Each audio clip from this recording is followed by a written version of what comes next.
to beware of spoilers. I am Adam. I have finally gotten around to what is this motherfucker doing? Just pull up front, you dumb bitch. I finally gotten around to watching the Bob's Burgers movie.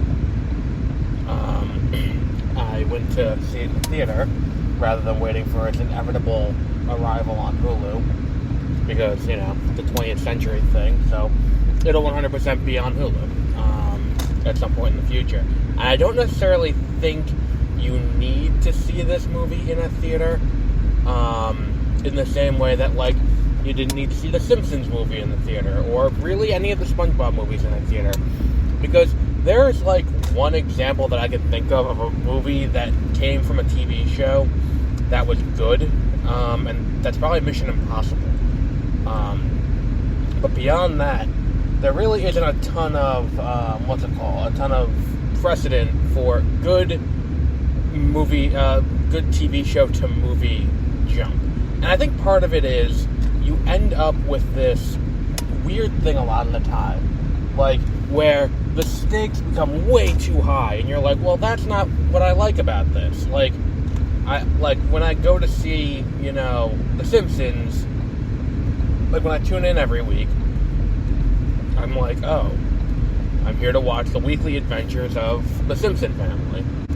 So, like, when the Simpsons movie comes out, and it's this giant thing with earth-shattering stakes about how, you know, Springfield's going to be destroyed and all of that, it's like, well, alright, like, that's not what I was hoping for with this. Like, just take an episode and make it longer. Like, I think South Park kind of did it well with bigger, longer, and uncut, and it's that kind of thing that you should be aiming for. It's take the show that we already know and we already have this deep appreciation for, and make it an hour and a half. Like, so just string together 3 episodes. How would you do a 3-part episode of this show, and then do that? And then just, you know, make it cut the commercial breaks and make it into a movie. Maybe a 4-part episode, more accurately. And I think that that's kind of the thing that we should really, like, you know, I have to commend the Bob's Burgers movie for this, because it really does that well. It's like, the stakes are reasonably low. The restaurant's, you know, in trouble with the bank.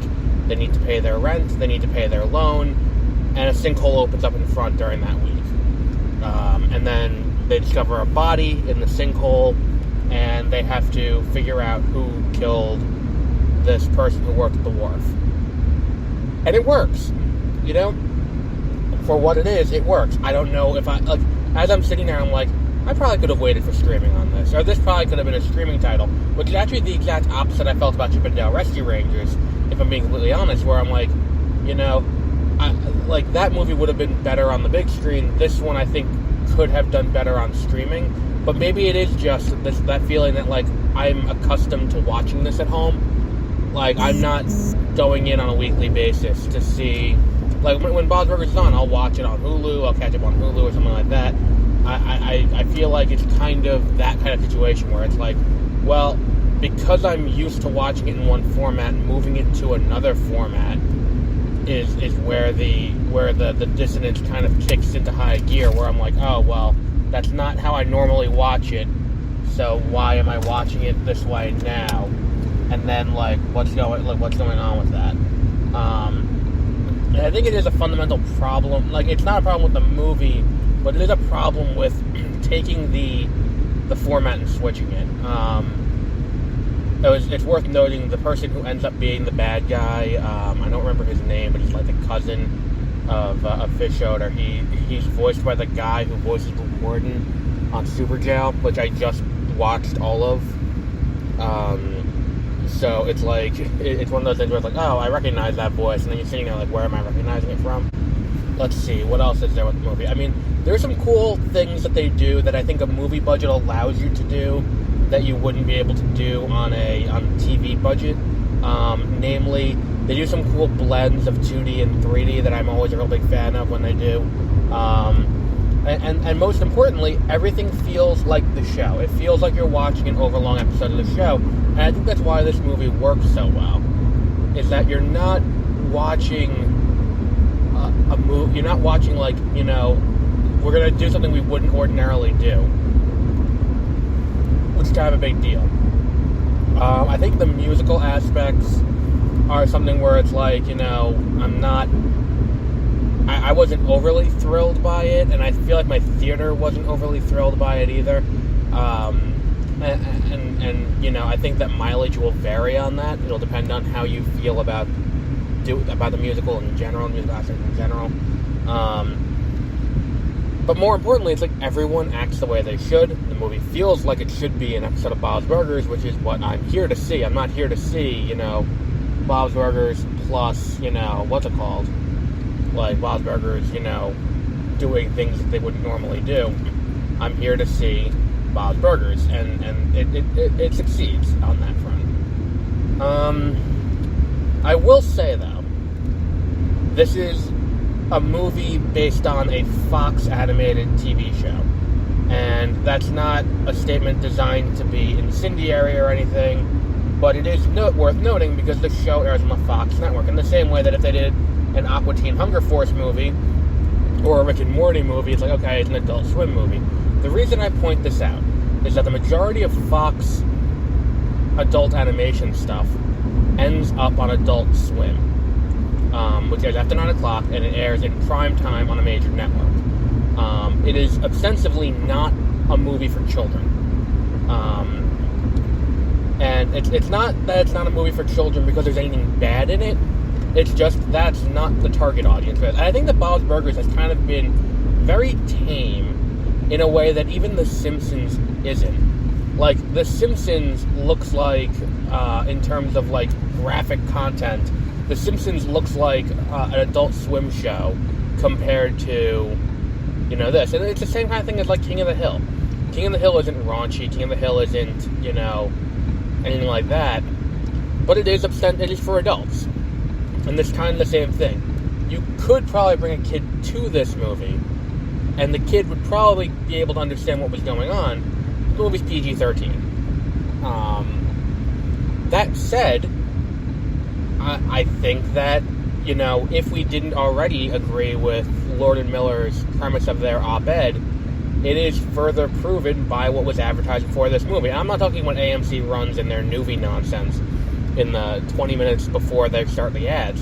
I'm talking what ads they run as trailers before the movie.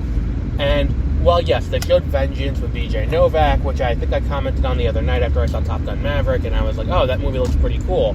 But, like, beyond that, they showed mostly kids' movies, or mostly family movies.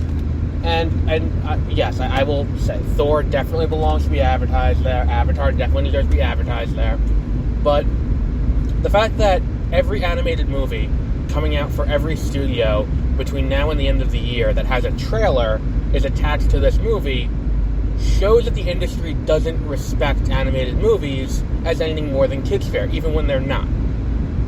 Like, and look, this isn't Sausage Party, this isn't Anomalisa, this isn't Flea even, which is, they're all adult movies, and like, movies for adults that, like, really you should not let a kid in there.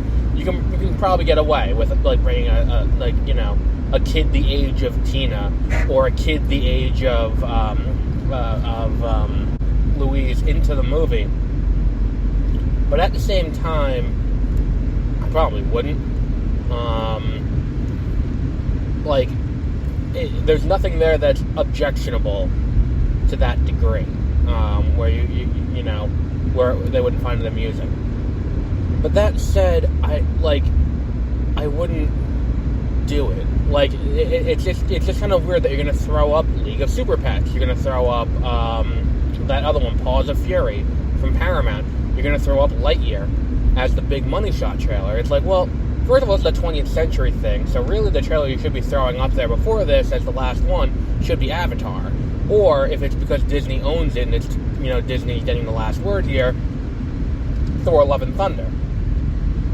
But short of those, I would not have picked, to be the last trailer. Lightyear. Because the last trailer before the movie is always the biggest one for the studio within that demographic. And there's nothing about this movie that fits that same demographic as Lightyear. They're two totally different movies. And I don't know if it's just that we're watching the industry not know how to market these movies, but it's it is ostensibly not a children's movie, and they're advertising children's movies with it. It's one of those things where it's like animation, doesn't get taken seriously by the industry, and I think that was the entire purpose of the op-ed that Lord and Miller did, where it's like, they're at the Academy Awards, you have the three women who are going up, and look, they didn't write it themselves. This is not them saying it and being like, oh, haha, these second-class citizens over in the animation departments. It's not like Lily Lily, whatever her name is, Lily James from Pam and Tommy, and then Chloe Halle Bailey from Little Mermaid, and Jasmine Scott from Aladdin are all up there because they played live-action Disney princesses, and it's like, well, look, this was not them. This was the writers at the show and the producers of the show who picked this to represent the animation people, not animators, or bring up like Brad Bird or something, or someone who respects the medium. No, they're not going to do that. They're going to pick people who are marketable.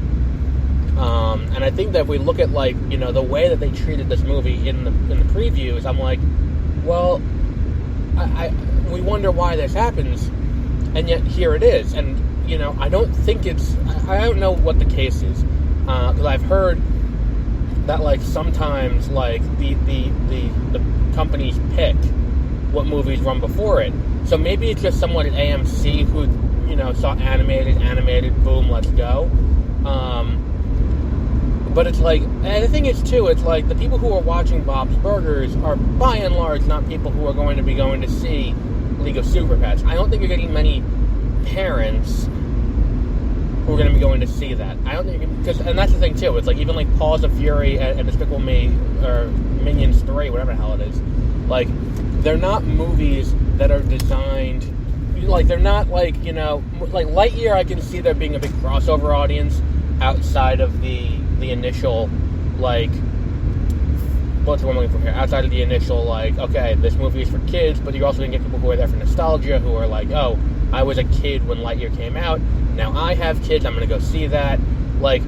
You have a large crossover audience there, and you can probably get that with League of Super Pets too, where it's oh, they have Keanu Reeves voicing Batman, and it's it could be cool, and it's people really love Teen Titans Go to the movies, and that movie was not no one had faith in that, and people loved it. I mean, it's one of those things where it's there is a lack of respect, it seems, for animation, and it is not made better by the way the industry promotes animation, as evidenced by this movie that I just sat in for an hour and 40 minutes, which is really the best thing to say about the thing. And when you watch it, it's there's a period where it's just straight exposition, and I'm I don't want to watch straight exposition in a movie. That's not what I'm here for. I'm I don't need this level of exposition into why he wants to. It feels like you're padding the runtime when you put in as much exposition as you do, trying to explain why this cousin wants to take over the wharf. I don't really need that. I could live without all of that. It's there's definitely room to trim in this movie to make the movie more entertaining and more more concise. I also think the musical, I think that the musical sequences, part of why it bothers me is that the movie is an hour and 40 minutes long. Without the musical sequences, it would have been under an hour and a half, and it makes it apparent the musical sequences are only there to pad out the runtime. And I think that that's not a great use of anything involved with making a musical sequence. And the other thing is, too, it's you're not making full use of the medium. That was part of it, too. It's if you're going to, if you're going to go out of your way to make these, these musical sequences, and you're already doing an animated movie, take full advantage of the fact that you're doing animation. Take full advantage of the fact that you have this medium where you can do things you wouldn't ordinarily do. There's a funny sequence with Jean dealing with an alien. But I mean, the only time that the animation is really pushed is when they do 3D, like 2D style 3D animation. But beyond that, it's there's nothing really particularly special about this movie. Okay, go ahead. It's just like that kind of thing kind of bothers me. If you're gonna make the movie anyway, find ways to go beyond what we would see on the TV show, because ultimately that's part of the problem. Like, yeah, it feels exactly like an episode of Bob's Burgers, but at the same time, you don't have to increase the stakes of the episode, but do something different, do something unique. And I think that, like, if you look at like other animated movies that have come from other mediums, like Into the Spider-Verse, there's a lot of really interesting, visually unique things in what it does. And because of that, you get this cool blend of animation styles and art styles and all that kind of stuff. And you don't really get that with this, where it's like, instead of, doing something, new and unique, you're doing more of the same. And on one hand, that's great. On one hand, that's the way you should do it. But on the other hand, make use of the medium. Make use of what you have and what you're going to do. And don't just add in 4 musical numbers that take about 20 minutes of screen time just to do that for no reason. But yeah. So I think that's all we'll talk about with Bob's Burgers movie. I think we've gotten, enough out of it. Let's see, what else is on the itinerary this week? The Time Traveler's Wife has a new episode tonight. We will be talking about that tomorrow. I don't have work tomorrow. It's Memorial Day. And then I think a movie that was at Sundance coming out this week. Watching, I think it's called, if I remember correctly. And that will be making its debut in theaters, like in a wider release than just its premiere at Sundance, which will be cool. So we'll be talking about that probably on Thursday or Friday, to break out the horror movie logo again, which, for those of you on Apple Podcasts and on Google Podcasts, you don't see, but if you listen on Spreaker, you see it there. So we'll wrap up there for today.